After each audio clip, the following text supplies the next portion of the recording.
You ask Tiger to solve. This deals with linear equations with one unknown. The final result is c equals 5. Let's solve it step by step. Group all constants on the right side of the equation. Subtract 8 from both sides. Group like terms. Simplify the arithmetic.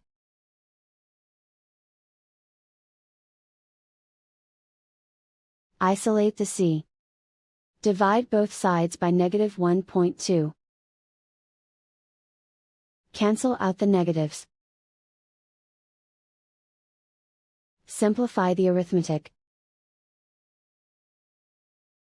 Cancel out the negatives.